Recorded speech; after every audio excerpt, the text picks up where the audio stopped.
Hey, happy, beautiful, amazing evening. Dr. Bob Rakowski here out of Houston, Texas, with a mini course on weight loss and metabolism. So, when we look, we've got this huge global challenge, and they even call it globesity. It seems to be affecting nearly every country in the entire world.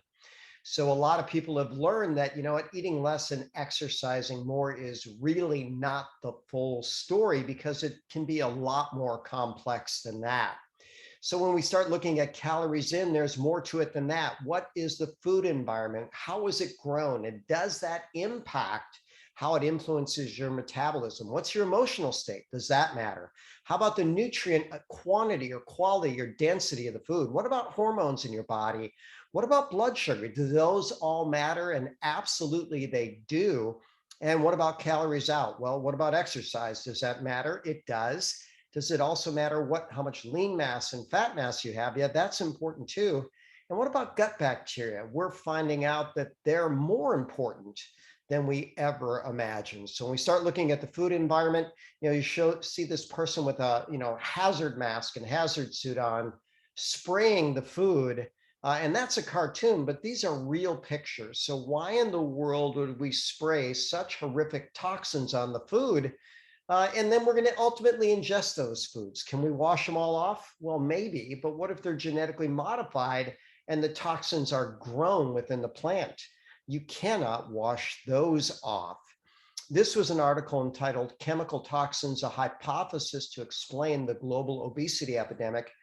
And here's the observation they made: as toxins increased, so did obesity. And they came to realize that at very low doses, like the kind we get in foods, toxins actually promote fat gain, weight gain. And here's one of the mechanisms: toxins inhibit mitochondrial function. Mitochondria are organelles within our cells that make 94.4% of human energy. And that's when the body is going to burn fat. That is where the fat burning occurs. And what about the food quality? Well, here's what we know: the more processed the food, the lower its satiety, the less satisfying it is, and the higher its impact on blood sugar, which will impact insulin, which will increase fat storage. And even with fruit, if fruit is processed, notice that it has lower alkalizing potential, lower antioxidant potential. Those are healthy. And then it also does not promote satiety as well. So eat those fresh, whole fruits. What about your emotional state? Well, they can talk about discomfort eating. And what do we reach for when we're uncomfortable? Things that will spike our sugar, change our brain chemistry. We get a little temporary sugar high, but the overall effects are not good. And we know that discomfort eating leads to obesity and ill health. How about hormones? Insulin says store fat, don't break down fat. We'll get to the gut bugs soon. When your body's under stress or distress, you're going to make bad food choices and you actually break down lean tissue and increase fat. The liver is important. We want to clear out those toxins that promote fat loss. And of course, the thyroid is the master regulator of metabolism. And very, very simply, when we have foods that spike insulin, we're going to store fat. When we have foods that have low insulin, well, then we're actually going to lose fat.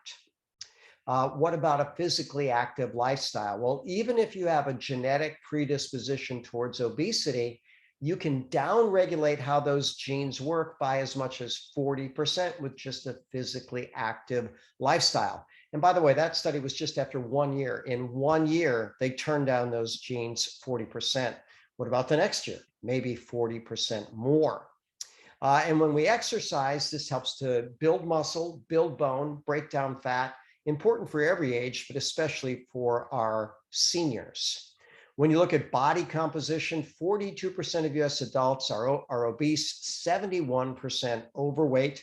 That, of course, is a risk factor for everything, including a popular virus. And this was a Mayo Clinic study, and they found that 97.3% of people don't have healthy habits. And they said you had to be in the top 40% of diet, or rather you be in the top 10%, 150 minutes a week of exercise, non-smoker.